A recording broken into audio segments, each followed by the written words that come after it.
Salam, hər vaxtınız xeyir olsun, əziz tələbələr. Mən sizin informatika müəlliminiz Aynura Fətəliyeva. Bugün mən sizə ən son keçirilən sınaq imtahanında informatika fənninin sual-cavablarını verəcəm. Ümid edirəm ki, hər biriniz sınaqdan istədiyiniz nəticəni əldə etmisiniz. Əgər əldə etməmisinizsə belə, hələ də gec deyil. İnşallah ki, imtahana qədər çalışıb bunu bərpa eləmə imkanınız olar. Başlayaq 21-ci sualdan. Aşağıdakılardan hansı internet protokolu deyil? Ümumiyyətlə, gələ görə hələ protokol nədir? Daha sonra bu suala qayıdaq. Deməli, biz bilirik ki, protokol şəbəkədə qurğuların, kompüterlərin bir-biri ilə ünsiyyət dilidir. Demişdik ki, necə ki insanlar arasında ünsiyyət dili varsa, qurğular arasında da ünsiyyət dili var. Yəni bu qurğu bu qurğuya bir vasitə ilə, bir yolla başa salmalıdır ki, bu ona məlumat ötürmək istəyir. Nə bilim, hər hansı bir şey göndərmək istəyir. Yəni mütləq ki, şəbəkədə qurğuların bir-biri ilə ünsiyyət dili var və onlar arasındakı münasibətləri, qaydaları tənzimləyən bir dil var. Bu da protokol adlanır. Protokollarımız çoxdur. Gəlin bir-bir hamısına baxaq. Baxın, hər bir protokollar burada əks olunub bu şəkildə. Məşhur protokolların adları burada əks olunub. Hər bir protokol haqqında yəqin ki, artıq sizin hər birinizin məlumatı var. HTTP, HTTP/3, HTTPS, yəni bu security təhlükəsiz olduğunu göstərir onun. TCP protokolu var, UDP, SMTP, FTP və s. və s. İndi gəlin biz məşhur protokollarımıza da baxaq. Bir dəqiqə. Aha. Baxın, burada hər biri əks olunub. HTTP protokolu bilirsiniz, Hypertext Transfer Protokol, hipermətnlərin ötürülməsi protokoludur. FTP protokolu, File Transfer Protokol adından da görünür, faylların ötürülməsi protokolu. SMTP, Simple Mail Transfer Protokol, elektron məktubların göndərilməsini həyata keçirir. POP3 IMAP, elektron məktubların qəbuludur. NNTP, telekonferensiya protokolu, yəni onlayn görüşlər, dərslər bu protokol vasitəsilə həyata keçirir. IRP var, Address Resolution protokol, ünvanların müəyyən edilməsidir. ICMP var, bizim belə desək ki, səhvlər barədə məlumatı bizim kompüterə göndərən bir protokoldur. Gəlin baxaq biz sualımıza.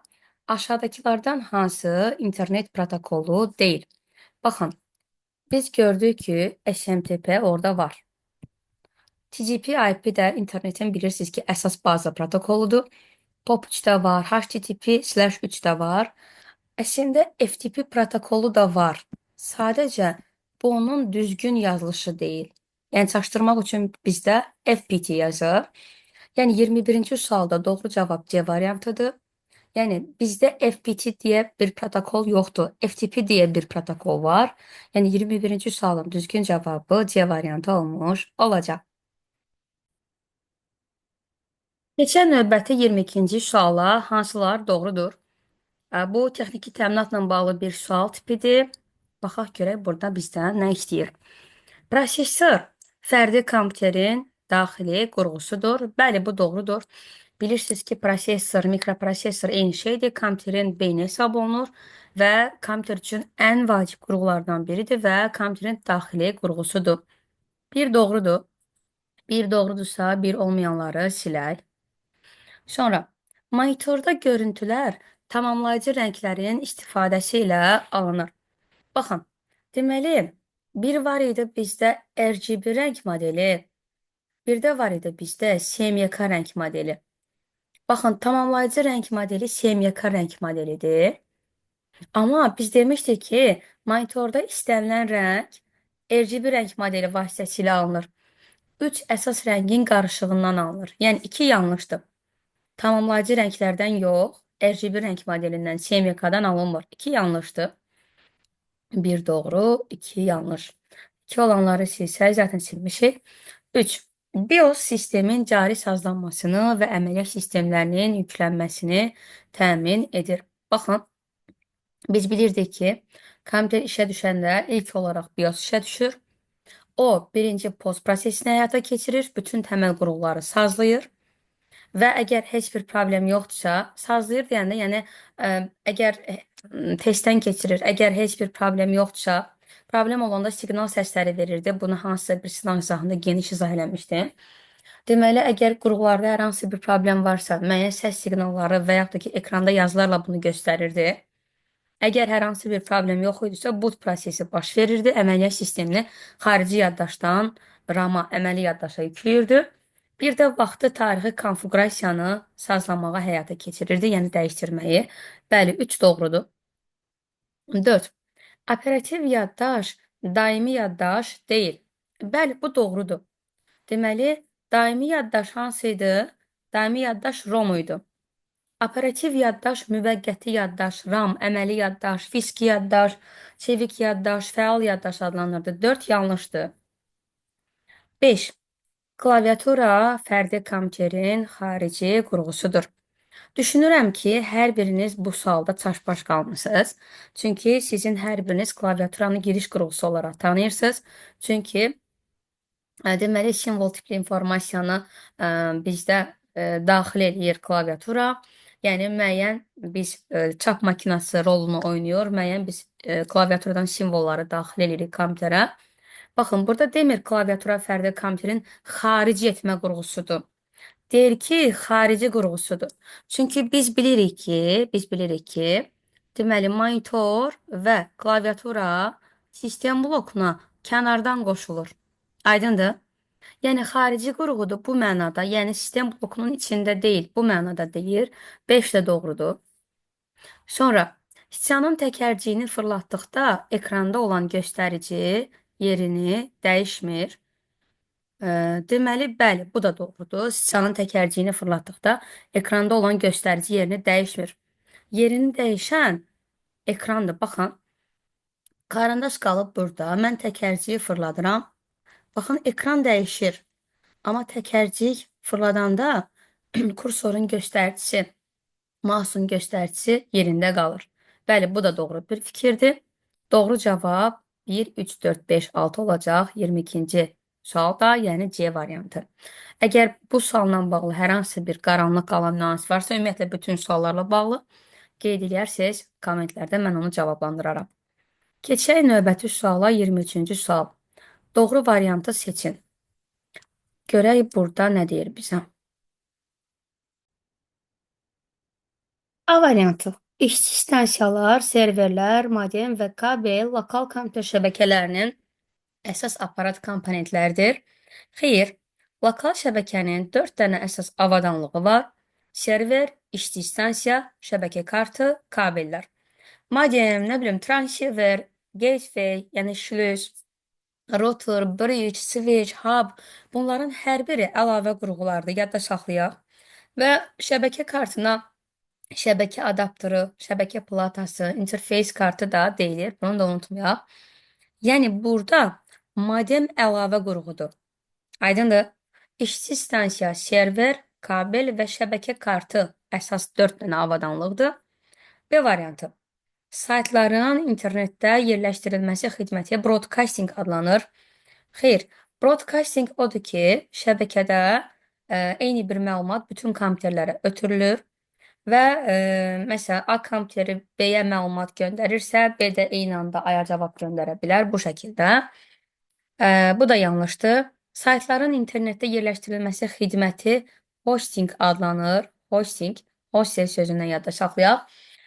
Deməli, məsələn, tutaq ki, biz gedib domen alıb hər hansı bir saytı özümüzünkiləşdirmək istəyirik, hər hansı bir IP ünvanı. Bu zaman biz hosting üçün əlavə ödəniş edirik ki, bizim bu saytımızda olan məlumatlar internetdə hər hansı bir serverdə yerləşdirilsin. D variantı. Serverin kompüterlər toplusuna interface deyilir. Interface əlaqə vasitə, qarşılıqlı əlaqə qaydaları deməkdir. Serverin kompüterlər toplusuna domen deyilir. Domen də bilirsiniz də, hər hansı bir kompüterin şəbəkəyə qoşulan, internet şəbəkəsinə qoşulan hər hansı bir kompüterin unikal adıdır. E variantı. Koaksial kabel, kabellərin iki növü var. Bir modalı və çox modalı. Bilirik ki, bir modalı və çox modalı fiber optik kabelin növləridir.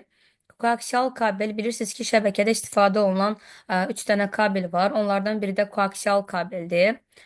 Koaksial kabel demişdik, televizyonun arxasında olan o kabellərdir. Mis özəkli koaksial kabel də deyirlər buna.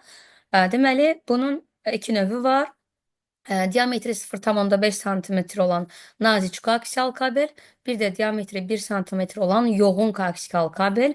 burada bir modalı, çox modalı fiber optikin növləridir. Y variantı da yanlışdır. Qalır doğru cavab kimi C variantı. Burulmuş cütlərin, twisted pairlərin, yəni qoşulması üçün RJ45 uzunluqlarından istifadə olunur. Bunlara RJ45 konnektorları da deyirlər. Baxın, bunu nəzərdə tutur. Burulmuş cüt bilirsiniz twisted pair'dir. Bunun qorunmayan burulmuş cütü UTP də var. Unshielded twisted pair. Bilirsiniz ki, bunlarda 4 cüt 1, 2, 3, 4. 4 cüt 8 ədəd naqil var. Qəbula düşüb. Desə ki, neçə cüt UTP-də naqil var? Deyirik ki, 4 cüt. Əgər sorsa ki, neçə ədəd naqil var? Deyirik ki, 8 ədəd. İki növü var, ekranlaşmış və ekranlaşmamış. Və RJ45 ucluqları da bu UTP kabelinin ucuna bağlanır ki, onu LAN portuna qoşmaq bizim üçün rahat olsun. Yəqin ki, ev telefonlarında və modemlərdə də siz bu başlığı görmüsünüz. Belə. Yəni 23-cü sualda doğru cavab C variantı olmuş olacaq. Keçən növbəti 24-cü suala, bu sualda ölçü vahidləri ilə bağlı bir sualdır. Deyir ki, 8 üstü 2 plus x kilobayt bərabər 32 megabayt tənliyini həll edin. Yəni, x-i soruşur bizdən. Deməli, biz burada 2-nin qüvvətlərindən istifadə edəcəyik. 8-i mən yazıram 2 üstü 3 üstü 2 plus x bərabər 32 də bilirsiniz ki, kilobayt, megabayt hələ ki yazaq. Deməli, kilobayt bərabər 32 də 2 üstü 5-dir. Yazıram 2 üstü 5 megabayt. Daha sonra nə edirəm? Mən bilirəm ki, ölçü vahidlərində ədəd oxunda, üzr istəyirəm. Deməli, digərlərini yazmaq ehtiyac yoxdur, beynimiz qarışmasın. Kilobaytdan sonra gəlirdi megabayt. Demişdik ki, hər sağdakı özündən əvvəlkindən 2 üstü 10 dəfə, 1024 dəfə böyükdür. Biz nə iş görək? Megabaytı kilobayta çevirək. Böyükdən kiçiyə keçəndə vururduq. Nəyə vururduq? Bir aralıq varsa 2 üstü 10-a. Belə qısa olaraq da desək, 1 megabayt bilirik ki, 1024 kilobaytdır. Yəni, biz megabaytdan kilobayta keçəndə 1024-ə 2 üstü 10-a vurmalıyıq.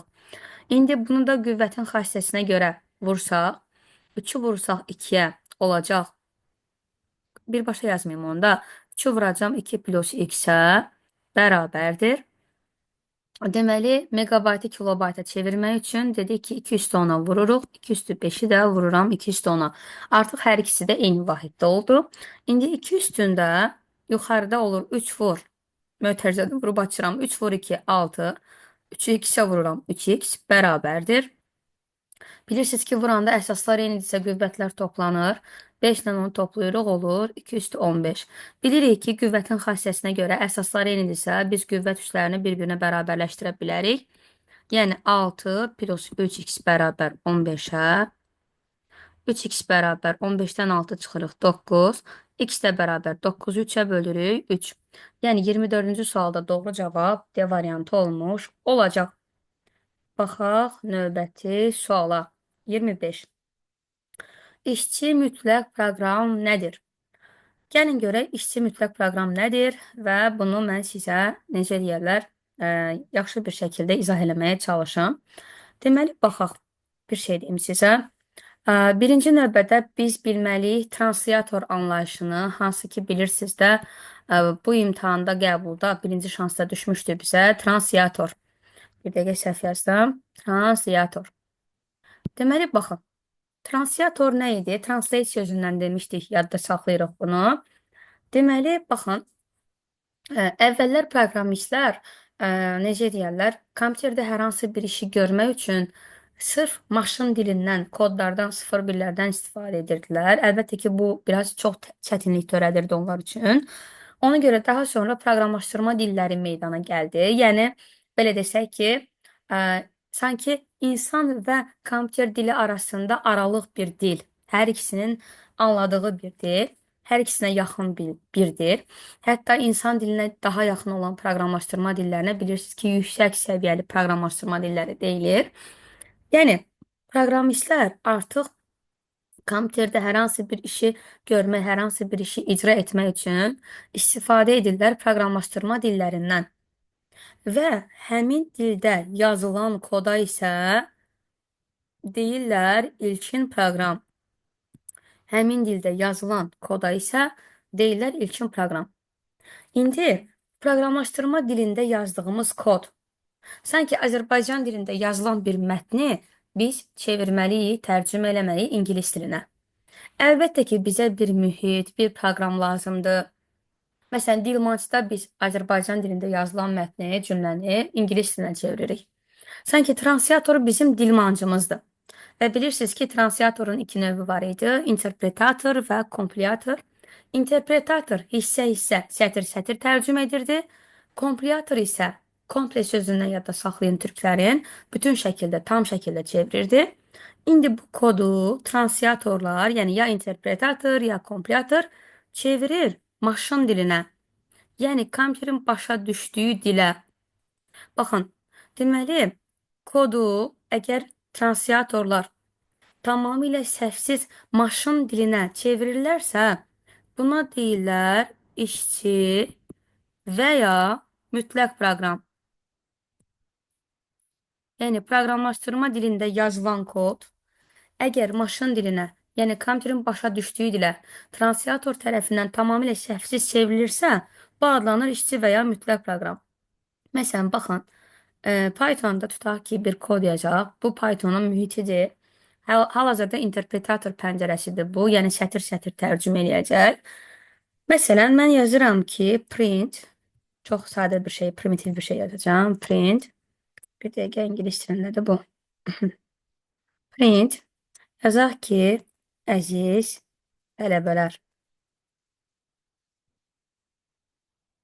imtahana yaxşı hazırlaşın. Baxın, bu yazdığımız kod, bu yazdığımız proqram adlanır ilkin proqram. İndi mən enteri sıxacağam və bu proqram maşın dilinə, kompüterin başa düşdüyü dilə tamamilə səhvsiz çevriləcək ki, proqram, daha doğrusu kompüter bunun beynində nəticəsini hesablayıb mənə deyə bilsin.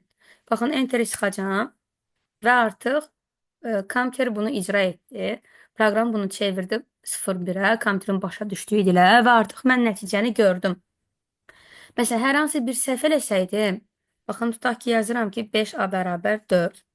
Enter sıxsam, mənə error verəcək. Sətir-sətir tərcümə eləyir, çünki dəyişən rəqəmlə başlaya bilməz. Təbii ki, bu sizə aid bir şey deyil. Yəni, sizin sahəyə aid bir şey deyil. Belə.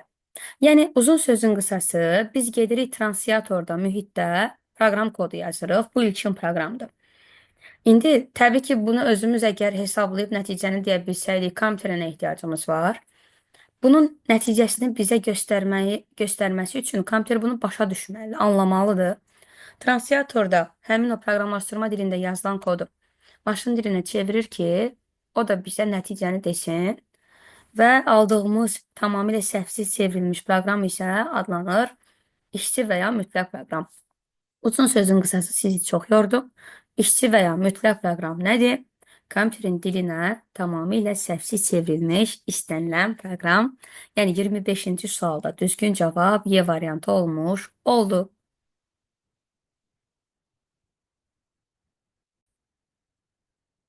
Baxaq 26-cı suala. Bir də ki, gənclər, məni, daha doğrusu tələbələrim və yaxud da ki, azdan çoxdan tanıyanlar bilir ki, normalda mən suallara çox geniş izah verirəm, amma maksimum çalışıram qısa yığcam danışım ki, çünki çox az vaxt qalıb və istəyirəm ki, siz vaxt etkisi yaşamayasınız. Maksimum sualların cavabı ilə tanış olasınız. Ona görə çox dərinə getmirəm. 26-cı sual Windows 10 ilə bağlıdır. File Explorer proqram pəncərəsinin vəziyyət sətrində hansı rejimlərin ikonlarını görə bilərik? Bilirik ki, File Explorer bizdə fayl bələdçisi adlanır. Windows'un standart proqramıdır. Windows sistem qovluğunun içindədir və o bizə nə iş görür? O bizə qovluqların diskdə saxlanma strukturunu həyata keçirir, fayl və qovluqların açılmasını təmin eləyir. Orada View tabında, Layout-da görünüş rejimləri, görünüş formaları əks olunur.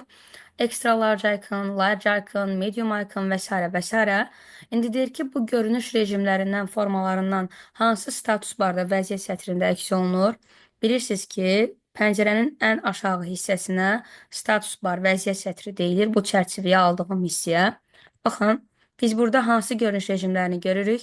Biz burada görürük Details görünüş rejimini. Qısa yolu Ctrl-Shift-6-dır. Baxın, klikləyəcəm, Details görünür. Biz burada bir də görə bilərik large icons-ı. Baxın, deməli, qısa yolu Ctrl+Shift+2-dir. Baxın, large icons-ı görə bilərik. Yəni, status barda vəziyyət sətrində bu layoutdakı görünüş rejimlərindən biz görürük details-i, bir də large icons-ı. Details, bir də large icons. 3-4 doğru cavab Y variantı olmuş olacaq 26-cı sualda. Baxaq 27-ci suala. Bu da texniki təminatla bağlı bir uyğunluq sualıdır. Kompüterin arxitekturası, kompüterin strukturu və kontroller haqqında bizdən məlumat istəyir. Deməli, arxitektura və struktur ikisi də çox qarışdırılacaq bir, necə deyərlər, anlayışlardır. Əslində amma sadə bir şeydir. Birinci termin elmi olaraq izah edəcəm. Daha sonra bunu simvolik olaraq sizə izah eləməyə çalışacağam. Deməli, arxitektura nədir, struktur nədir? Kompüterin strukturu o deməkdir ki, kompüterin tərkib hissələri və onlar arasında əlaqə. Amma arxitektura həmin tərkib hissələrinin öz aralarında hansı qayda ilə əlaqələndirilməsidir. Belə deyək də, yəni məsələn, monitor, klaviatura, sistem bloku, nə bilim, başqa digər əsas qurğular bir-biri ilə əlaqələnir və kompüterin strukturunu əmələ gətirir. Amma tutaq ki, monitorun da daxilində öz əlaqəsi var. Məsələn, video adapterlə, video kartla və s. və s. Bunlar isə arxitektura adlanır. Yəni, ümumi əlaqə strukturdur, xüsusi əlaqə isə arxitekturadır. Əgər hansı qaydalarla sözünü görürsünüzsə, öz aralarında sözünü görürsünüzsə, bilin ki, söhbət gedir arxitekturadan. Belə düşünək, məsələn, böyük bir şirkətdir, çoxlu departmanları var. Departmanların öz arasındakı əlaqə öz deməyək, bu kompüterin strukturunu əmələ gətirir. Amma hər departmanın da daxilində öz əlaqəsi, nə bilim, öz şöbə müdürü, öz katibəsi, öz işçisi var. Bu isə arxitekturadır. Yəni, ümumi əlaqə struktur, xüsusi əlaqə arxitekturadır. Öz aralarında hansı qayda sözünü görürsənsə, bu arxitekturadır, digəri isə strukturdur. Baxaq. Deməli, D variantına baxaq. Kompüterin tərkibini və onlar arasındakı əlaqələri təyin edir. Kompüterin tərkib hissələrinin hansı qaydalarla qarşılıqlı əlaqələndirilməsini təyin edir. Əgər hansı qaydalarla sözünü görürüksə, öz aralarında sözünü görürüksə, bu olacaq arxitektura. Əgər sadəcə kompüterin tərkibi və onlar arasındakı əlaqə deyirsə, bu isə olacaq nə? Struktur. Biz bilirdik ki, chipset və kontroller anlayışı var. Baxın, chipset nə idi? Chipset sanki demişdik bölgə rəisi, naçalnik kimi bir şeydir. Şimal chipset, cənub chipset var idi. Baxın, chipset ana plata üzərində yerləşən prosesor, yaddaş və periferi qurğular arasında informasiya axınını idarə edir. Chipset sanki daxili qurğular arasındakı münasibətləri tənzimləyir, onların işini idarə edir, informasiya axınını idarə edir. Amma kontroller xarici qurğuların işini idarə edən mikrosxem idi. Yəni, kənardan qoşulan qurğuların kompüterlə əlaqəsini təmin edirdi. Aydındır? A variantı. Kompüterin daxili qurğularını idarə etməklə yanaşı, ana lövhənin bütün funksional imkanlarını təyin edən mikrosxemlər toplusudur. Baxın, daxili qurğuların işini idarə etmək deyirsə, bu chipsetdir. Chipset. Sonra, xüsusi elektron sxem olub, disk sürücüləri, klaviatura və s. ilə əməli yaddaş arasında informasiya mübadiləsini nəzarət edən qurğudur. Bu isə kontrollerin tərifidir. Dövlət İmtahan Mərkəzinin öz verdiyi tərifdir bu. Deməli, kənar qurğularla kompüteri əlaqələndirən mikrosxemlər toplusu, qurğu, kontroller, daxili qurğuların işini idarə edən isə chipsetdir. C variantı da idarəetmə pultunun tərifidir. Hesablama prosesinin gedişi zamanı proqramçı və ya operator tərəfindən sistem əməliyyatlarının yerinə yetirilməsini təmin edir. Bayaq göstərdiyi Neyman arxitekturasında orada var idi idarə pultu periferiya hissəsində onun tərifidir. Yəni 27-də 1Y, 2D, 3B. 1Y, 2D, 3B doğru cavab 27-də ümumilikdə C variantı olmuş olacaq. Baxaq 28-ci suala. 28-ci sual access verilənlər bazası ilə bağlıdır. A variantında deyir ki, sorğular istifadəçi ilə cədvəllər arasında vasitəçi kimi çıxış edir. Xeyr, bu formaya aiddir. Forma bilirsiniz də, sanki hazır şablon bir blank deyək. Ünsiyyəti sadələşdirirdi istifadəçi ilə, necə deyərlər, sonra daha əyani təsvir eləyirdi hər bir şeyi, sorğular və cədvəllər əsasında yaradılırdı. Yəni formalar istifadəçi ilə cədvəllər arasında vasitəçi kimi çıxış edir. Yəni istifadəçinin tez-tez axtardığı, araşdırdığı, nə bilim, istifadəçiyə tez-tez lazım olan bir şeyləri hazır forma şəklində yığırdılar. B variantı. Bazada eyni zamanda maksimum 64-ə qədər cədvəl açmaq olar. Bu yanlışdır. Bazada biz deməli 2048-ə qədər cədvəl aça bilərik maksimum. Sonra gəlir C variantı. Predmet sahəsi avtomatlaşdırıla bilən real dünyanın bir hissəsidir. Bəli, bu doğru cavabdır. Bu qalsın, sonda bunu sizə izah edəcəm. D variantında deyir ki, makrosu redaktə etmək mümkün deyil. Xeyr, redaktə etmək mümkün deyil. Reportun, hesabatın açar sözüydü. Report hesabat yekun nəticələrə baxış idi və onu çap etmək mümkün, üzr istəyirəm, redaktə etmək mümkün deyildi və o yekun nəticələrin çapı idi. Reportun açar sözü çap və redaktə etmək mümkün deyildi. Çünki nəticəni necə redaktə eləyəsən, nəticəni doğuran səbəbləri redaktə etmək lazımdır. Hesabatda bilirsiniz də, türklər demişkən, sanki cədvəlin yekun özəti idi. Yəni, reportu, hesabatı redaktə eləmək mümkün deyil və onu çap eləmək üçün istifadə edirlər. Forma Visual Basic dilində yazılmış proqramlardır. Visual Basic dilində yazılan mürəkkəb proqramlar, aksesin imkanlarını genişləndirmək üçün istifadə olunan mürəkkəb proqramlar modullar adlanırdı. Aydındır. Modullar aksesin əsas obyektlərindən biri idi. Eyni ilə sorğu kimi, forma kimi, hesabat kimi, cədvəl kimi, səhifə kimi, makros kimi və modullar da Visual Basic dilində yazılmış mürəkkəb proqramları idi ki, aksesin imkanlarını genişləndirmək üçün istifadə olunur. C variantı. Predmet sahəsi avtomatlaşdırıla bilən real dünyanın bir hissəsidir. Nə deməkdir bu? Bilirsiniz ki, verilənlər bazası, necə deyərlər, çox iri həcmli məlumatların, verilənlərin toplanıldığı bir yerdir. Və biz verilənlər bazasını idarə etmə sistemi ilə nə iş görürdük? Hər hansı bir məlumatları bir yerə toplayırdıq. Strukturu konkret bir sxemaya uyğun gələn məlumatları bir yerə toplayırdıq. Onları rahat şəkildə emal edirdik. Onlar üzərində hər hansı bir işlər görürdük. Rahat şəkildə onların axtarışını həyata keçirirdik. Baxın, məsələn, hal-hazırda demək olar ki, adi şirkətlərin belə, adi necə deyərlər, bir qurumların belə verilənlər bazası var. Məsələn, Bravoda olan məhsulların toplusu. Orada tutaq ki, o qədər məhsul var ki, artıq onları hansısa bir kitaba, dəftərə, nə bilim, yazmaq, sığışdırmaq mümkün olmur. Ona görə də artıq həmin o məlumatları verilənlər bazasında saxlayırlar, onları rahat şəkildə avtomatlaşdırırlar. Yəni real dünyada olan məlumatları burada avtomatlaşdırırlar.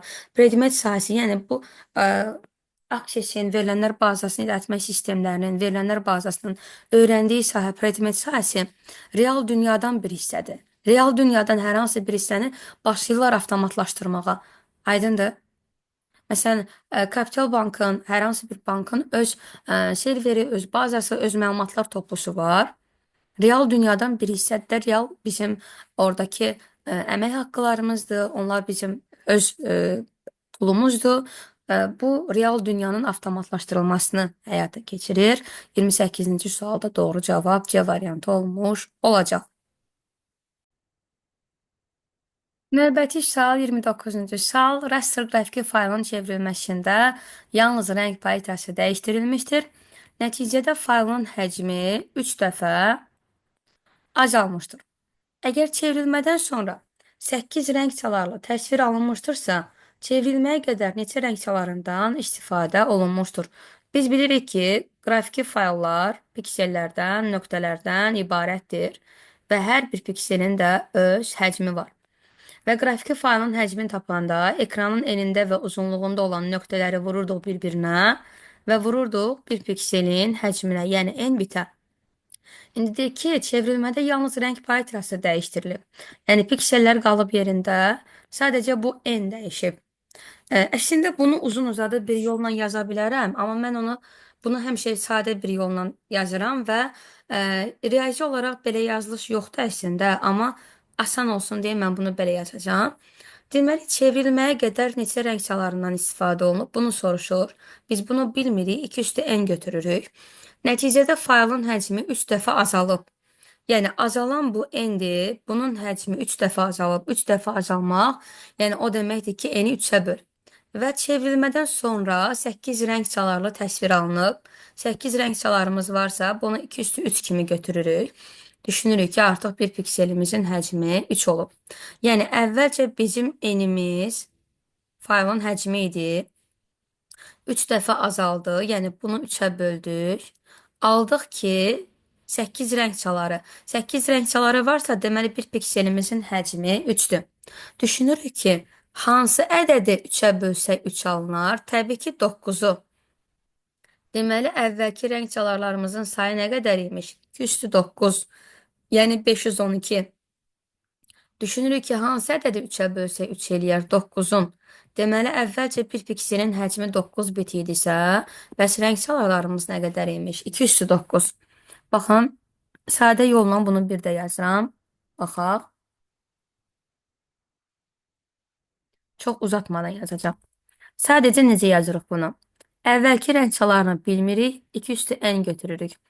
Faylın həcmi, yəni n 3 dəfə azalıb, yəni 3-ə bölmüşük.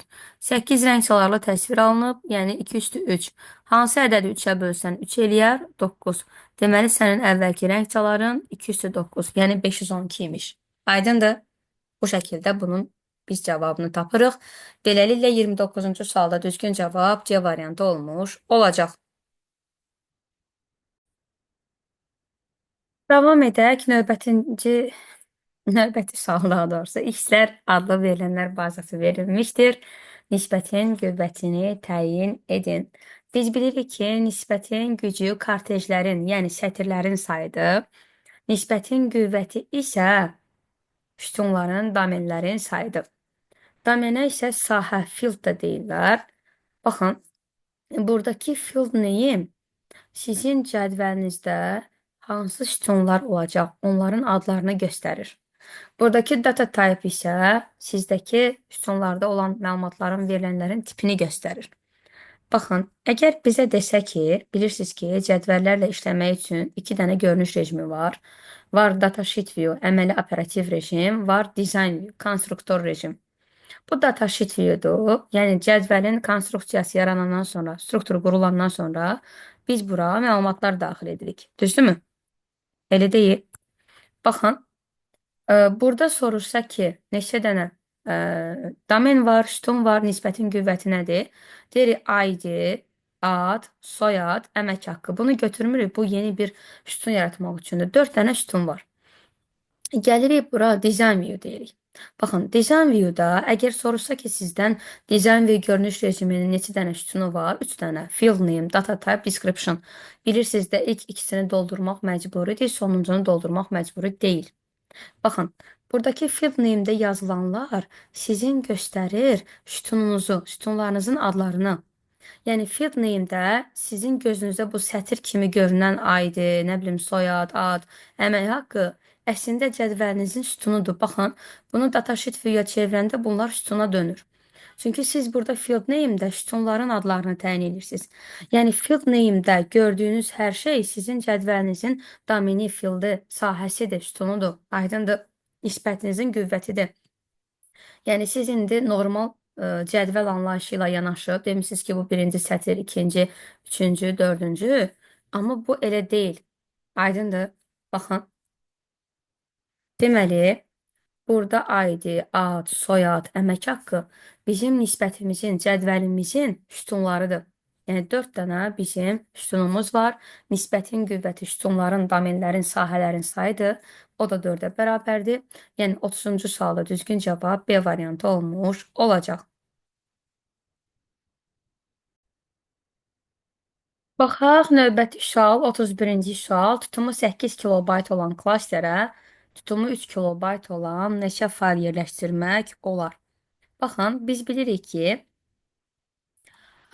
diski cığır və sektorlara, klasterlərə bölürlər ki, belə desək ki, diskdə olan fayllara müraciət daha rahat, daha tez olsun və diskin ən kiçik məlumat yazılan ünvanı sektordur. Sektorlar çox kiçik olduğu üçün biz demişdik ki, sektorlar qrupuna, yəni klasterə müraciət olunur və bir faylı bir klasterə ancaq bir dəfə yazmaq olar. Fayl da diskdə klaster qədər yer tutur. Elə bil ki, belə düşünün də, soyuducuya əşyaları qoyanda biz onu ya hansısa qablarda ya da paketlərdə qoyuruq. İndi diskin də içinə biz faylları yazanda faylları elə olduğu kimi tökə bilmərik ki, bura. Müraciət olunanda onu rahat tapmaq üçün onu sanki qablara tökürük, klasterlərə tökürük və faylları klasterdə yazırıq. Bir faylı bir klasterə ancaq bir dəfə yazmaq olar və fayl da diskdə klaster qədər yer tutur. Baxın. Tutumu 8 kilobayt olan klasterə. Çaşmayın ha, bax, faylın həcmi 8 deyil. Adətən tələbələr alışıb ki, faylın həcmi klasterin həcmindən böyük olsun. Bunun cavabını 3 kimi götürür. Xeyr. Baxın, tutumu 8 kilobayt olan klaster. Yəni, sanki qabının həcmi, klasterin həcmi 8-dir.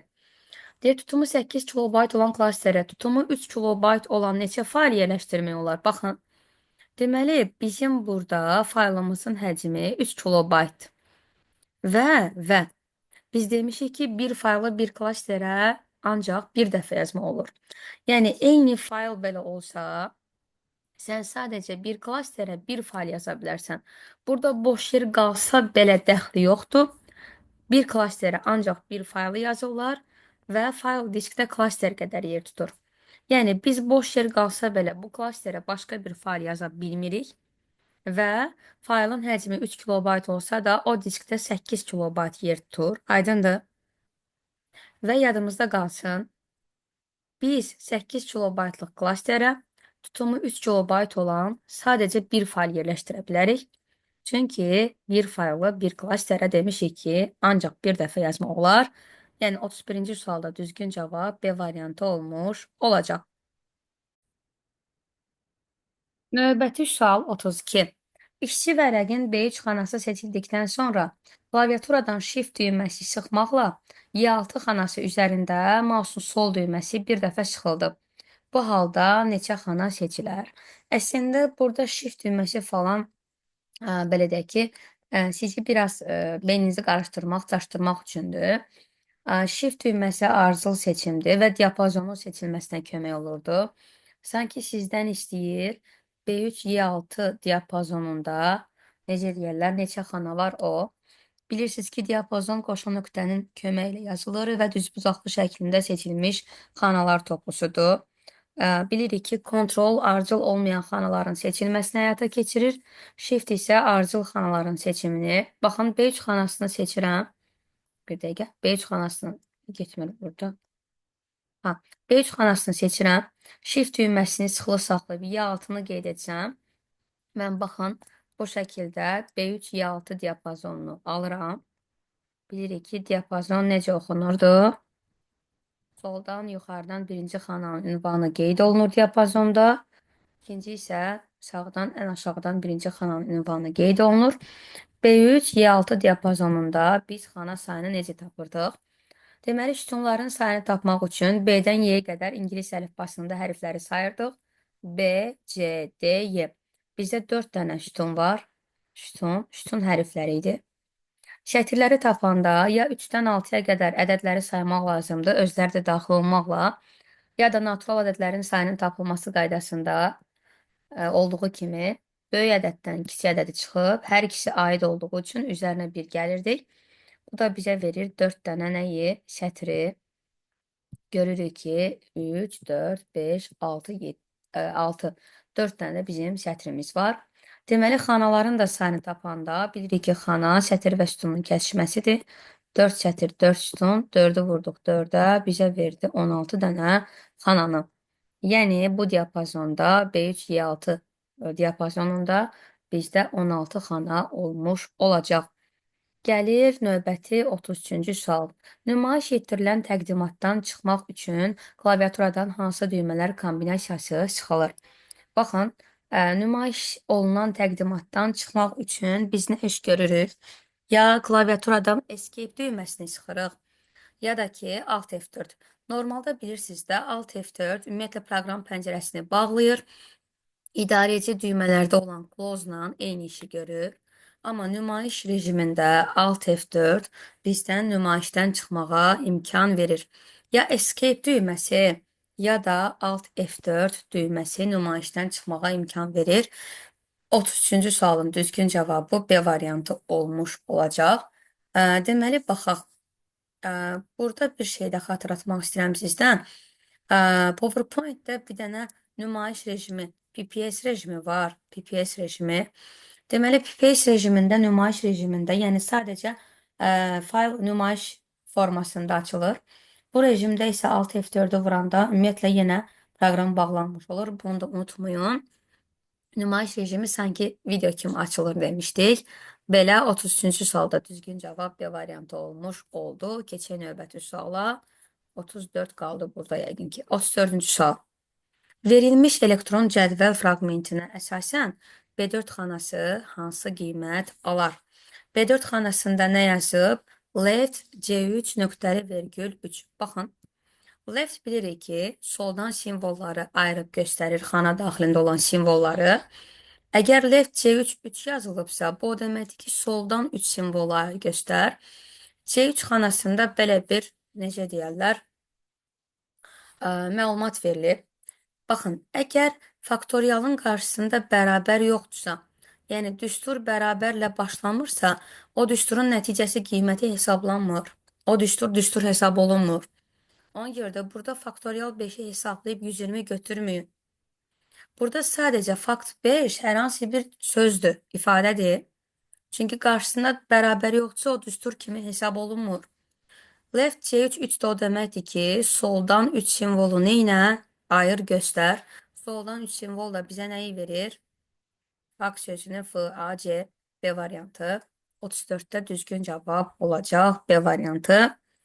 Gələk növbəti suala, 35-ci sual. Windows 10 əməliyyat sisteminə məxsus qovluğunda aşağıda qeyd olunan 8 fayl yerləşdirilmişdir. Deməli, maskalardakı prinsiplərə əməl edərək təklif olunan bu maskaya uyğun gələn faylları seçmək lazımdır. Gəlin baxaq. Deməli, bilirsiniz ki, əməliyyat sistemində biz bunun haqqında danışmışıq. Biz faylları qrup şəklində axtara bilərik. Demişdik ki, ulduz ixtiyari sayda simvolu əvəz edə də bilər, etməyə də bilər. Demişdik, o sənki qaynanadır, ürəyini istəyəni ağlına sən eləyir, heç kim onda səhv tapmır. Sual isə gəlin idi, yazıq nə səhv vardısa gəlində var idi. Həmişə səhvi sualda axtarırdıq biz. Çünki sualın yalnız bir şey eləmək haqqı var idi. Bir sual yalnız və yalnız bir simvolu mütləq əvəz etməli idi. Birinci nəyə baxırıq? Görürük ki, genişlənməmiz TXT-dir. Onsuz da zaten hamısı TXT ilə bitib. Sonra nəyi görürük? Deməli, biz görürük ki, genişlənmədən əvvəl bizim sözümüz C hərfi ilə bitməlidir. Genişlənmədən əvvəl görürük ki, bizim sözümüz C hərfi ilə bitməlidir. Ona görə də biz burada A ilə bitir bizim sözümüz. Bunu silirik. Burada A ilə bitir, silirik. Sonra burada A ilə bitir, biz bunu silirik. 3-də də A ilə bitir, bunu silirik. 2, 6, 8-i silsək, 2-ni, 6-nı, 8-i silsək, görə yerdə nə qalır? Sonra nəyə baxırıq? Görürük ki, A-dan əvvəl bir sual var. Bu o deməkdir ki, A-dan əvvəl mütləq bir simvol olmalıdır. Birinciyə baxsaq, görərik ki, bu A-dan əvvəl ümumiyyətlə simvol yoxdur. Bu A-nı nəzərə alsaq isə, bu A-dan əvvəl o qədər simvol, 3 dənə simvol var. Yəni, burada artıq hər birinin yerinə 3 dənə sual olmalıydı. Hər birinin yerinə sual olmalıydı. Bir də bu hissəyə toxunuram. Üzülürsən, yəni. Aha. Deməli, baxaq. Görürük ki, faylın adında A-dan əvvəl bir sual işarəsi var. Bu onu göstərir ki, əvəzləmədə faylın əsas adında A-dan əvvəl bir simvol olmalıdır. Birinciyə baxsaq, bu A-dan əvvəl ümumiyyətlə simvol görünmür. Bu A-dan əvvəl isə 3 dənə simvol var. Onda axtarış yerində 3 dənə sual olmalıydı. Yəni, birləri də çıxırıq. Birləri də çıxanda zaten cavab qalır 4, 7. Görək 5 niyə olmur? Bir dənə ona baxaq. Hə, 5 niyə olmur onu deyim sizə. Baxın. Biz görürük ki, A və B-nin ortasında bir ulduz var, bir sual. Ulduz onu göstərir ki, A və B-nin ortasında ixtiyari sayda simvol ola da bilər, olmaya da bilər. Amma A və B-nin ortasında bir dənə sual simvolu varsa, bu o deməkdir ki, mütləq A və B-nin ortasında neynəməlidir? Bir simvol olmalıdır. Burada isə A və B-nin ortasında heç bir simvol yoxdur. 7-də baxın, bu AB arasında heç nə olmasa belə A ilə ikinci B arasında bir simvol var. Yəni bu B, baxın, bu A ilə B-ni nəzərə alsaq, sualın yerinə bu B-nin yerinə sual gələ bilər. Yəni A və B-nin ortasında, A ilə ikinci B-nin ortasında bir simvol olur. O da düzgün hesab olunur. Dördüncü də eyni ilə baxın. A ilə bu ikinci B-nin ortasında yenə bir simvol var. Bunu nəzərə ala bilirik. Cavab 4-7 olacaq. 35-ci sualda düzgün cavab kimi belə, yəni Y variantı olacaq. Baxaq növbəti 36-cı suala. Alqoritmlə bağlı bir sual tipidir. Düzünü desəm, bu daha çox abituriyent tipli sualdır. Amma keçən ildə DİM-də magistr imtahanında buna oxşar bir sual var idi. Ona görə də yenə qarşımıza belə bir sual tipi çıxa bilər. Deyir ki, tək ədədlərin hasilinin hesablanması üçün blok sxemdə sual işarəsinin yerində hansı şərt olmalıdır? İlk olaraq, gəlin variantlarla işləyək. Ümumiyyətlə görək bu alqoritm nəyi hesablayır, necə işləyir, nə iş görür, ona baxaq. Sonra sualın dərinliyinə gedərik. Deməli, bizim P-imizin qiyməti 1-dir. 1 ilə başlayır. Yadımızda qalsın ki, P nəyinsə hasilini tapır və hasili başladırıqsa həmişə 1 ilə, cəmi başladırıqsa 0 ilə başladırıq. Çünki hasildə bir heç nəyə təsir göstərmir.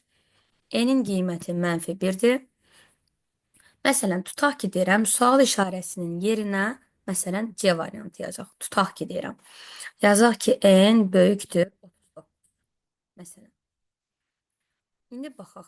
Yazıb ki, N -1-dir. Sual verək. Məsələn, N-imiz -1-dir. -1 böyükdürmü 39-dan? Bizim N-imiz -1-də, düzdürmü? -1 böyükdürmü 39-dan? Yox. Yox dedik, çıxdıq P-ni çap elədik, P-də 1-dir. Axı biz P-yə 1 yox, 39-a qədər tək ədədlərin hasilini biz tapmalıyıq. Məsələn, burada yazılıb. Ya da məsələn, tutaq ki, hər hansı bir yerə qədər, hər hansı bir n-ə qədər, hər hansı bir ədədə qədər tək ədədlərin hasilini hesablamalıyıq. Axı biz sadəcə 1 tapdıq və bu bizim necə cavabımız olsun? Deməli, böyükdür olanlar, belə desək ki, bizim işimizə yaramayacaq. Deməli, gəlin baxaq. Məsələn, n kiçik bərabər 39-u götürək, böyükdür olanları çıxaq. Bura yazıram ki, n kiçik bərabər 39. Maksimum az riyazi dildən istifadə eləmək istəyirəm ki, beyniniz çox yorulmasın. Sual veririk, -1 kiçik bərabərdirmi 39-dan? Hə? Onda n bərabər n plus 2, -1-in üstünə 2 gəldik. Bizə verdi nəyi? 1-i. N yeni qiymət aldı 1. P bərabər P vurulsun n. 1-i də 1-ə vuranda elə nəticə olur 1. Oxla qaydırıq, gedirik sual veririk. Deməli, 1 kiçik bərabərdirmi 39-dan? Hə. Yenə n bərabər n plus 2, yəni 1-i 2 vayda artırırıq, olur 3. Bilirsiniz də, tək ədədlər 2 vayda bir-birindən fərqlənir. Ona görə burada n bərabər n plus 2 yazılıb. P bərabər P vurulsun n, yəni 1-i vururuq 3-ə. P-nin qiyməti oldu, məsələn, 3. Yenə oxla getdik. Yenə sual veririk. 3 kiçik bərabərdirmi 39-dan? Hə. N bərabər n plus 2, yenə 3-ü 2 vayda artırdıq 5. Yenə P-ni n-ə vururuq. Yəni bir də n-ə 5-ə vururuq P-ni. 3-ü 5-ə vuranda 15. Nəysə, və s. bu şəkildə gedirik, tutaq ki, indi bu bizim vaxtımızı alar. Bu qədər dərinə getməyə ehtiyac yoxdur. Yəni uzun-uzadı yazmağa. Baxın, indi bizə maraqlıdır ki, biz kiçikdir 39 verəcəyik, yoxsa kiçik bərabər 39. Yəni, n-in özü bura aid olacaqmı, yoxsa yox? Baxın, biz buna baxmalıyıq. Bunu necə təyin edə bilərik? Məsələn, tutaq ki, mən n-i artıra-artıra gəldim. 2 vayd artıra-artıra gəldim. Aldım sonuncu n-ə qiymət olaraq 39. Sual verirəm. 39 kiçik bərabərdirmi 39? Deyəcəm ki, hə. Onda n bərabər n plus 2. Yəni 39-un üstünə 2 gələcəm, olacaq 41. Onda P bərabər P vur n. Onda mən bir də nəhayət ki, P-ni 41-ə vurmalıyam. Axı məndə burada demir 41-ə vur. Deyir 39-a qədər, yəni enin özünə qədər. Yəni bizdən istəmir, necə deyərlər, n-dən sonrakı tək ədədi. Bizə n-ə qədər tək ədədlərin hasilini soruşur. Yəni 39-a qədər tək ədədlərin hasilini soruşur. Mən əgər burada ən kiçik bərabər 39 şərtini versəm, burada hə deyib düşəcəm aşağı 39-u 2 vahid artırıb 41-i də vuracam bunların hasilinə. Amma məndən bunları ən sonda 39-a vurmağımı istəyir. Ona görə biz burada variantlarda en kiçikdir 39 yazacağıq. Baxın, ən sonda mən n-ə 37 deyim, 37. Sual verim, 37 kiçikdirmi 39-dan? Hə. N bərabər n plus 2, 37-ni 2 vayda artırım, olsun 39. P bərabər P vurulsun N. P hasilinə bir də 39-u vurun. Bu şəkildə. 1 vur, 3 vur, 5 vur və s. və s. 39 olsun. Yəni gördük ki, böyükdür şərti düzgün gəlmir. Bərabər şərti də olmaz. Çünki yenə n bərabərdirmi 39 deyib elə ilk dəfədən gedib p-ni çap eləyərik. Burada ya kiçikdir 39 olmalıydı, ya kiçik bərabər 39. Kiçik bərabər 39 da ona görə olmadı ki, nəhayət 39-da şərt ödənəndə 39-u 2 vahid artırıb biz hasili bir də 41-ə vurmalıydıq. Amma bizdən sonuncu vurğumuzun 39 olmasını istəyirsə, o zaman 39-a qədər getməliyik. Ən kiçikdir 39 deyib orada dayanmalıyıq. Artıq n 39-dan kiçik olanda şərt çıxmalıdır ki, şərtdən biz şərtə yox deyib çıxmalıyıq ki, orada hasildə sonuncu vurğumuz 39 olsun. Ümid edirəm ki, bu sizin üçün aydın oldu. Əgər aydın olmasa, deyərsiniz, bir də sizin üçün izah edərəm. Qısa olaraq bunu bir də deyim sizə. Deməli, bizə lazım idi ki, 1-dən 39-a qədər tək ədədlərin hasilini alaq. N bərabər 39, n böyükdür bərabər 39, n böyükdür 39 ona görə olmadı ki, çünki elə ilk dəfədən n-imizin qiyməti -1-dir. -1 bərabərdirmi 39? Yox deyib çıxardıq. -1 böyükdürmü 39? Yox deyib çıxardıq. -1 böyük bərabərdirmi 39? Yox deyib çıxardıq. Düzdürmü? Ya qalır kiçikdir 39, ya kiçik bərabər 39. Kiçik bərabər 39 ona görə olmadı ki, biz -1-i 2 vahid artıra gedəcəkdik. Ən sonda n-ə 39 qiymətini alanda, tək ədədlərdən 39-u alanda sual verəcəkdik, əgər n kiçik bərabər 39 olsaydı. 39 kiçik bərabərdirmi 39-dan? Hə. Onda 39-u 2 vahid artıracaqdıq, n olacaqdı 41. Nəhayət P bərabər P vur N deyəndə P-miz 1 vur 3, 5 vur və s. və s. Sonunda mən gərək burada P hasilində sonuncu vurğumu 41 edərdim əgər n kiçik bərabər 39 şərtini versəm. Amma bizdə sonuncu vurğun 39 olmasını istəyir. Ona görə də bərabər 39 halı da olmaz. D variantı olmuş olacaq. Düzgün cavab. Belə. Yəni 36-cı sualda düzgün cavabımız oldu. D variantı. Baxaq, növbəti sual, 37-ci sual. Word-də mətin sahəsində magistr sözü yazılıb. Daha sonra bu söz seçilərək 3 dəfə Ctrl+C, 1 dəfə Ctrl+X və 3 dəfə Ctrl+V düymələri kombinasiyası çıxılmışdır. Nəticədə mətin sahəsində neçə ədəd magistr sözü görünər? Baxaq. Gəlin biz bura magistr sözü yazaq. Magistr. Aha. Deyir ki, 3 dəfə Ctrl+C. Baxın, Ctrl+C kopyalamaqdır, təkrarını alır, yəni üzünü köçürür. Mətin fraqmenti yerində qalır və buferə düşür. Baxın, istəyirsiniz 3 dəfə, istəyirsiniz 5 dəfə, istəyirsiniz 10 dəfə, bir dəqiqə bunu təmizləyim. İstəyirsiniz 10 dəfə Ctrl+C-ni vurun, yenə də eyni şeydir. Baxın, 1, 2, 3. Gördünüz? Sonra bir dəfə Ctrl+X. Bilirik ki, kat o deməkdir ki, Ctrl+X qısa olduğunu kəsmək, yerini dəyişmək. Mətin fraqmenti olduğu yerdə qalmır, buferə düşür və o yeni yerinə yapışdırılır. Baxın, Ctrl+X deyirəm, kat deyirəm. Baxın, mətin fraqmenti yoxa çıxdı, yenə buferdədir o. Baxın, sözün sayını bizdə paste əmri müəyyən edir. Ctrl+V müəyyən edir. Yəni, neçə dəfə yapışdırırıqsa, artıq mətin fraqmenti o qədər yerləşir. 3 dəfə Ctrl+V deyirəmsə, paste deyirəmsə, deməli mən magistr sözünü Bir dəqiqə. Hə, kursor orada qalıb deyə ora yerləşdi. Bir saniyə. Deməli, mən magistr sözünü 3 dəfə Ctrl V paste eləsəm, 3 dəfə görəcəm. Bax bu şəkildə. Yəni Ctrl C edəndə söz yerində qaldı, buferə düşdü. Ctrl X edəndə olduğu yerdə qalmadı, yerini dəyişdi, sanki silindi, düşdü buferə.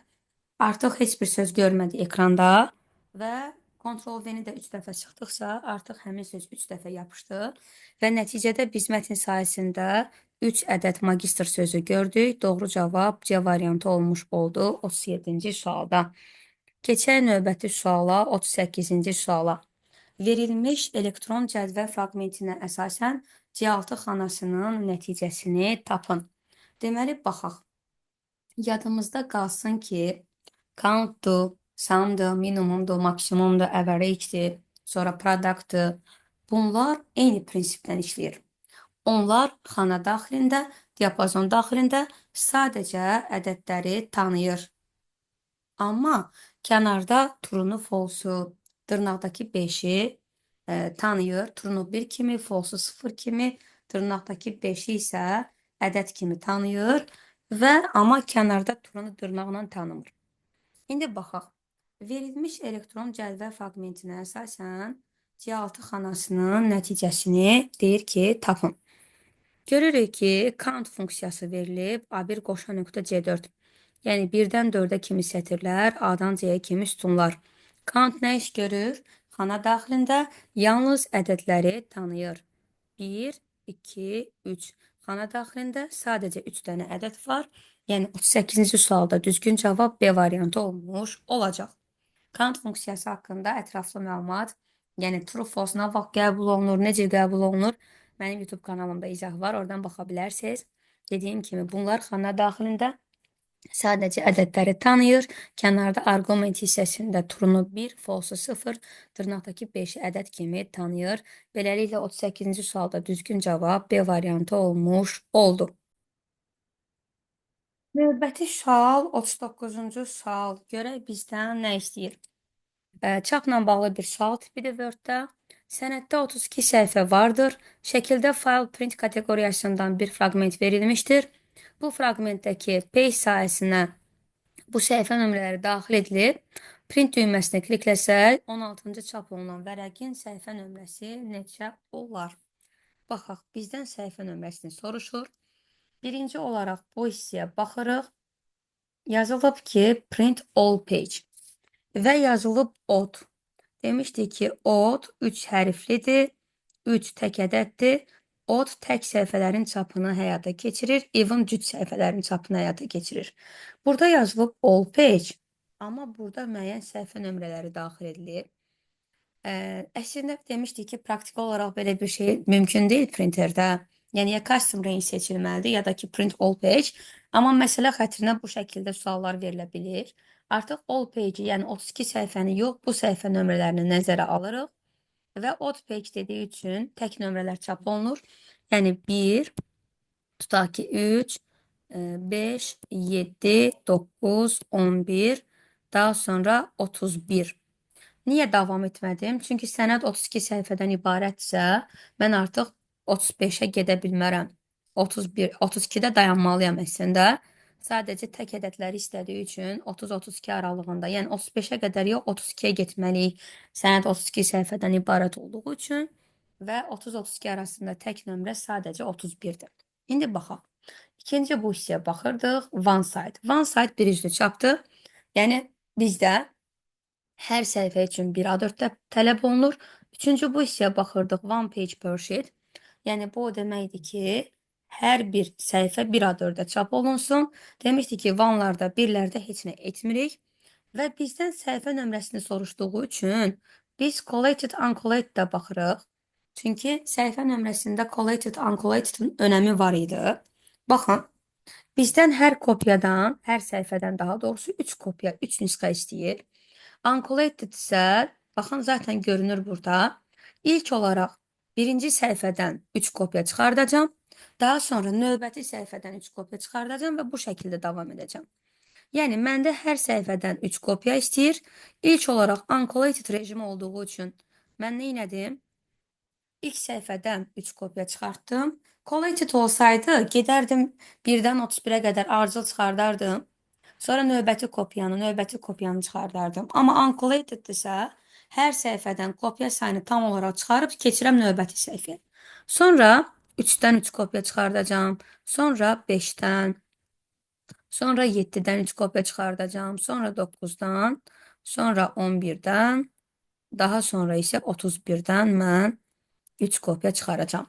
Mənə deyir ki, dəqiqə 16-cı çap olunan vərəq. 1, 2, 3, 4, 5, 6, 7, 8, 9, 10, 11, 12, 13, 14, 15, 16. 16-cı çap olunan A4-ün nömrəsi 11 olacaq. Bir də deyirəm, bizdən tək səhifələr istəyir. Müəyyən səhifə nömrələri daxil olunub. O aralıqdan yalnız təkləri götürdük. One side, one page per sheet-də heç nə etmirik. Əgər A4 nömrəsi soruşursa, collated, uncollated'a baxırıq. Collated odur ki, bütün səhifələrdən bir nüsxə ardıcıl çap edir, keçir növbəti nüsxəni çıxardır. Amma uncollated odur ki, hər səhifədən neçə nüsxə istəyirsə, onları çıxardır, keçir növbəti səhifəyə. Yazılışdan da görürük 1, 1, 1, 2, 2, 2. Yəni, burada birinci səhifədən 3 kopya çıxardır, keçir növbəti 3-cü səhifədən 3 kopya çıxardır. Bu şəkildə davam edir. Bizdən də printerdən çıxan 16-cı A4-ün nömrəsini istəyirdi. O da 11 olmuş oldu. Yəni 39-cu sualda düzgün cavab A variantı olmuş oldu. Keçək növbəti suala, 40-cı sual. Deyir ki, 6 sətr və 6 sütundan ibarət cədvəl verilmişdir. Birinci sətrin bütün xanaları seçildikdən sonra merge ses əmri icra olunmuşdur. Sonra 4-cü sətr seçilmiş və aşağıdakı əmr icra olunmuşdur. Aşağıdakı əmrimiz isə split ses əmridir, yəni xanalara böl və bu əmrlərin icrasından sonra cədvəldə neçə xana olar? Gəlin buna baxaq. Əgər bizim cədvəldə 6 sətr və 6 sütunumuz varsa, bu o deməkdir ki, bizim 36 dənə xanamız var. Bilirsiniz ki, burada birinci yerdə yazılan 4 sütun sayını göstərir, ikinci yerdə yazılan 5 sətr sayını göstərir. Bunu da yadınızda saxlayın. Bizim oldu nə qədər xanamız? 36 dənə xanamız. Deyir, birinci sətrin bütün xanaları seçilir və merge ses əmri icra olunur. Bilirik ki, merge ses əmri nə deməkdir? Sən get, bütün xanaları birləşdir. Cədvəl əlavə olunan zaman açılan Table Design və Layout tabından, alət tabından mən merge ses deyirəm. Birinci sətrin bütün xanalarını artıq mən birləşdirirəm. Artıq orada 6 yox, 1 dənə xana olmuş olur. Aydındır bu şəkildə. Sonra deyir ki, 4-cü sətr seçilir və aşağıdakı əmr icra olunur. 4-cü sətirdəki mən müəyyən xanalara böləcəm, belə deyək. Kolon sütundur 10 dənə, row sətirdir 1 dənə. Əgər bir cədvəldə 10 dənə sütun, 1 dənə sətir varsa, deməli məndə 10 dənə xana yaranacaq. Və burada merge ses əmri aktivdirsə, mən 4-cü sətirdəki bütün xanaları birləşdirəcəm. Daha sonra onu 10 dənə xanaya böləcəm. Baxın. 4-cü sətri seçirəm. Split ses deyirəm. 10, 1. Sütun sayı 10, sətr sayı 1. Merge ses də aktivdir. Merge ses aktivdirsə, artıq burada hər xananı ayrılıqda 10 dənə xanaya bölmür. Birinci o xanaların hamısını birləşdirir, bir xana edir və sonra onu 10 dənə xanaya bölür. Yəni, nəhayətində 4-cü sətirdə artıq 10 dənə xana olmuş olacaq. Baxın, 1, 2, 3, 4, 5, 6, 7, 8, 9, 10. Amma merge ses deaktiv olsaydı, onda artıq hər xananı ayrılıqda 10 dənə xanaya böləcəkdir. Yəni, 4-cü sətirdə 6 dənə xana var idi. Hər birini ayrılıqda 10 dənə xanaya böləcəkdi. Aydındır? Bu şəkildə. Aha. İndi gəlin bir də əməliyyatları eləyək. Birinci sətrin bütün xanalarını seçib merge ses dedik. Artıq orada bir dənə xana qaldı. 4-cü sətrin bütün xanalarını seçdik və merge ses aktivdir. Bunu birləşdirir əvvəlcə, sonra 10 dənə xanaya bölür və 4-cü sətirdə artıq 10 dənə xana olmuş oldu. 10 dənə xana 4-cü sətirdə, 1 dənə xana 1-ci sətirdə. Bu elədi 11 dənə xana. Burada da 1, 2, 3, 4. 4 dənə də köhnə sətrimiz qaldı. Onlarda da 6 xana var idi, 6 sətr var idi. 4 dəfə 6 eləyir 24. 24 ilə də 11-i toplayırıq. Ya da əlinizlə də saya bilərsiniz bunları. Saysaz görəsiniz ki, burada bizim 35 dənə xanamız var. Yəni 40-cı sualda düzgün cavab Y variantı olmuş olacaq. Baxaq növbəti suala, 41-ci sual. Deyir ki, onluq say sistemində verilmiş 256 üstü 8 ədədini 16-lıq say sisteminə çevirdikdə alınan sıfırlar yaddaşda neçə bayt yer tutur? Bunu bir neçə qayda ilə yaza bilərik. Bunu 16-lığa da çevirib yaza bilərsiniz və yaxud da ki, ikiliklə də gedə bilərik. Baxaq. 256 üstü 8. Bunu 2-nin qüvvətinə gətirsək, 256 2 üstü 8-dir. Üstü 8 bizə verir 2 üstü 64-ü. Baxın. Bizə deyir ki, burada alınan sıfırlar yaddaşda neçə bayt yer tutur? Biz də bilirik ki, 2 üstü 64 ədədini biz əgər ikiliyə çevirsək, bu bizə verirdi 1, yanında 64 dənə sıfırı. Düzdürmü? Onluqdan bütün say sistemlərinin rahat keçid qaydası var idi. Məsələn, onluqdakı ədəd 2 üstü n şəklində göstərilə bilirdisə, onu ikiliyə çevirəndə o bizə 1, yanında n qədər, qüvvət qədər sıfırı verirdi. İndi 2 üstü 64 ədədi ikiliyə çevriləndə 1, yanında 64 dənə sıfır verir. 64 dənə də sıfır ikili say sistemində 64 bit deməkdir. Düzdürmü? Bu da neçə bayt yer tutar? 1 baytımız 8 bitdir. Bitdən bayta keçəndə 8-ə bölürük. 64-ü 8-ə böləndə eləyəcək 8 bayt. Aydındır? Və yaxud da ki, digər bir yolla necə gedə bilərik? Gəlin onu da göstərim sizə. Bunu 16-lığa çevirsək, yenə 2 üstü 8, üstü 8 yazıram. Eləyir 2 üstü 64. Bunu 16 əsasa gətirəcəm. 16 2 üstü 4-dür. 64-ü 4-ə bölsək, eləyəcək 16. Bu eləyir. 16 üstü 16. Bilirsiniz ki, yenə bayaqçı qayda ilə əgər onluqdakı ədəd 16 üstü n şəklində göstərilə bilirsə, onu 16-lığa çevirəndə bir yanında n dənə də sıfırı verir bizə, qüvvət qədər sıfır. İndi 16 üstü 16 ədədini 16-lığa çevirəndə bizə verir 1, yanında 16 dənə də sıfırı. Düzdürmü? İndi baxaq. Görək bu 16 dənə sıfır nə qədər yer tutur? Deməli, biz bilirik ki, 16 2 üstü 4 olduğu üçün 16-lıq say sistemində hər bir rəqəm 4 bit yer tutur. İndi 16 dənə sıfırda 16 vur 4 bit, yəni 64 bit yer tutacaq. Yenə bunu bayta çevirəndə, bitdən bayta keçəndə 8-ə bölürsünüz, 64-ü böldünüz 8-ə, yenə 8 bayt eləyir. Yəni fərqi yoxdur, 2 yolla da siz çevirə bilərsiniz. Yenə də cavabımız 41-də 8 bayt olmuş olacaq. Beləliklə 41-in düzgün cavabı 8 olmuş olacaq. Baxaq növbəti suala. 42-ci sual.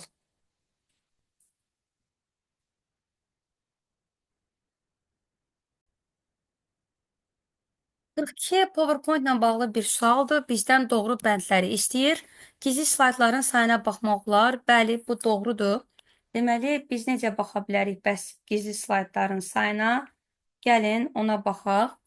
Deməli, məsələn, tutaq ki, mən burada hər hansı bir slaytları gizlədirəm. Baxın, bilirsiniz ki, slaytları ya kontekst menudan gizlədə bilərik, hide slide əmri ilə, ya da slide show əmri ilə. Məsələn, mən gəldim buradan, slide show lent tabı ilə daha doğrusu, setup lent qrupundan. Hide slide dedim, məsələn, tutaq ki, burada bir neçə slaydı gizlətdim. Əlbəttə ki, gizli slaytları saya bilərəm buradan, çünki normal görünüş rejimində burada işçi oblastında sol paneldə görünür gizli slaytların sayı. Bilirsiniz ki, nömrələrin üzərindən xətt çəkilir və həm də solğunlaşır slayt. Yəni, mən buradan gizli slaytların sayına baxa bilərəm, görə bilərəm ki, burada neçə dənə gizli slayt var. Bölmələri section çap etmək olar. Gəlin, baxaq görək, burada nə deyir bizə?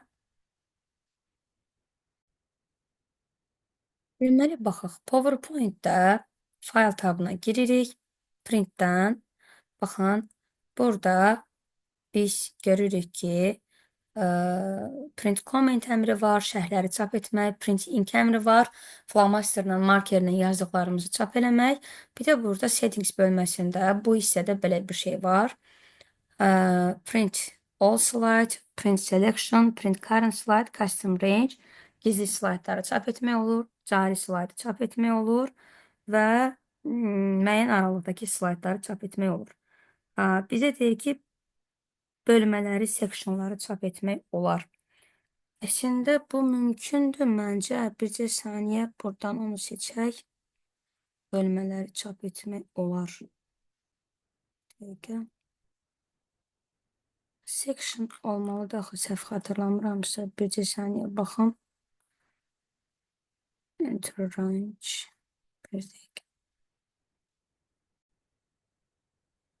Digər slaydda bilirsiniz onu niyə görə bilmirdi? Çünki digər slaydda mən bölmə yaratmamışam. Ona görə baxın.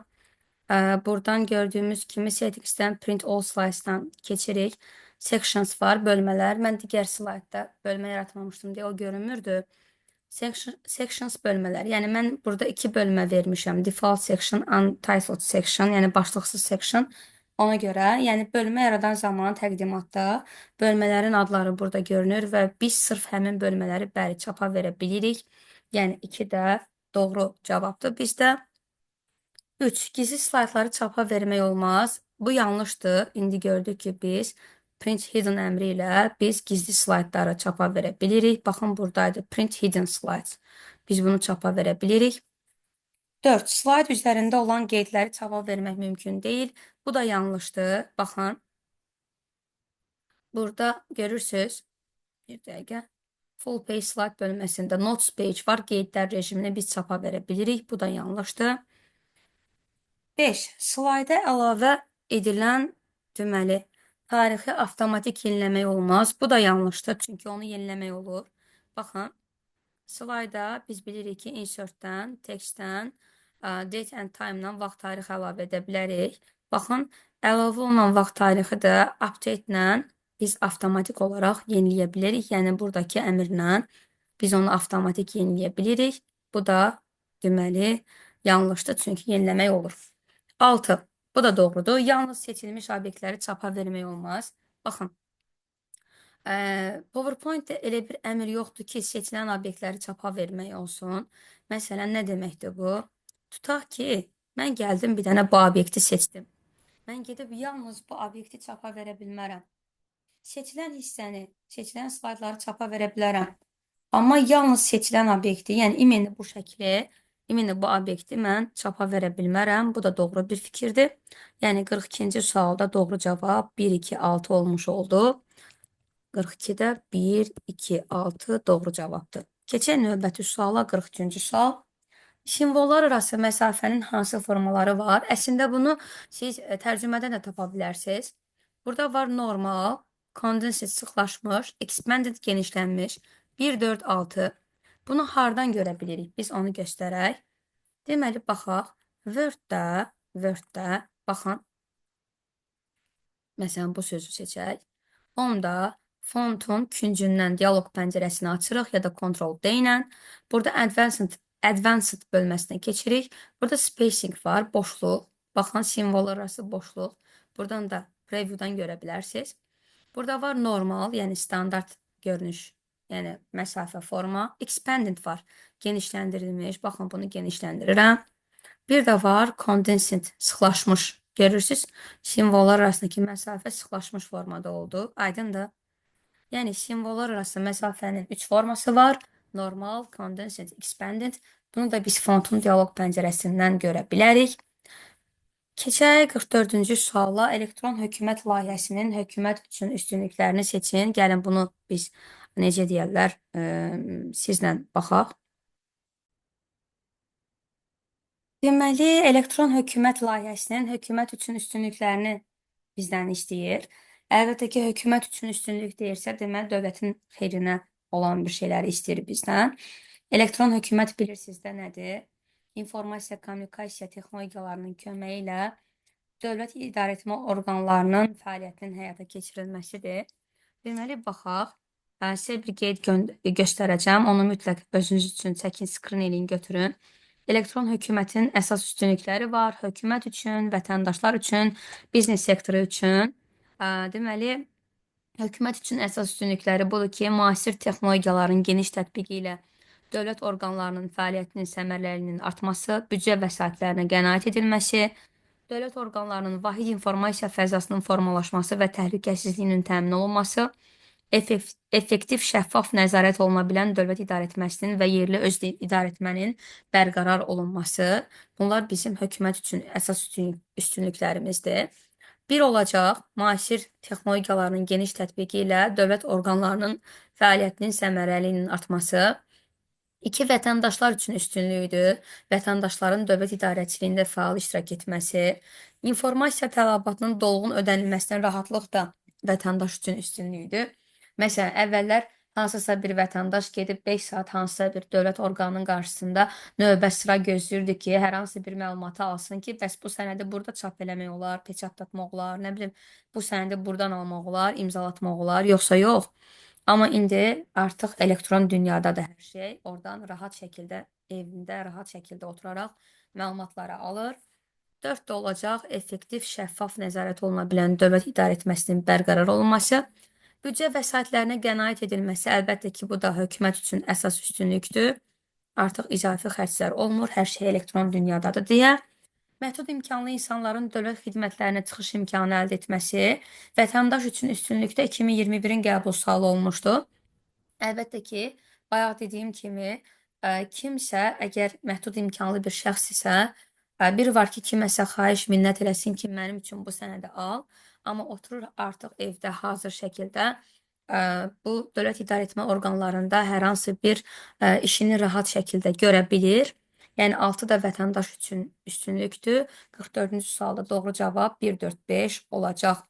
Nəhayət, baxaq 45-ci suala, uyğunluğu müəyyən edin. Word-lə bağlı bir sualdır. Var səhifə nömrələnməsi, var sətr nömrələnməsi, var abzas nömrələnməsi. Gəlin bir-bir biz bunların hər birinə baxaq. Deməli, home tabında, paragraf end qrupunda burada numbering əmri var. Bu abzasların nömrələnməsini həyata keçirir. Abzasların nömrələnməsi. Yəni, abzas nömrələnməsi home-da, paragrafda numberingdir. Səhifə nömrələnməsidirsə, insertdə header and footerdən, yəni biz yuxarı sərlövhədən, aşağı sərlövhədən, həm də page numberdan səhifə nömrəsi təyin edə bilərik. Belə.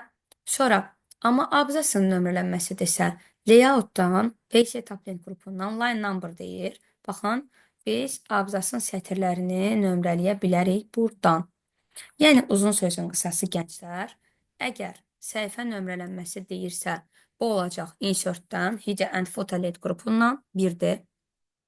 Sətir nömrələnməsi, abzasın sətrinin nömrələnməsi layoutdan, page setupdan, yəni 2B. Abzasın nömrələnməsi deyirsə isə home-dan, paragrafdan olacaq 3A. Yəni, 45-ci sualda 1D, 2B, 3 isə A olmuş oldu. Beləliklə, sınağın izahı yekunlaşdı. Ümid edirəm ki, hər biriniz üçün suallar aydın oldu və hansı sual sizin üçün qaranlıq olsa, mütləq onu bildirərsiniz kommentlərdən, mən sizə izah edərəm. Uğurlar, imtahana çox az qalıb, yaxşı hazırlaşın, özünüzə inanın. İnşallah ki, hər şey sizin üçün yaxşı olar. Görüşərik.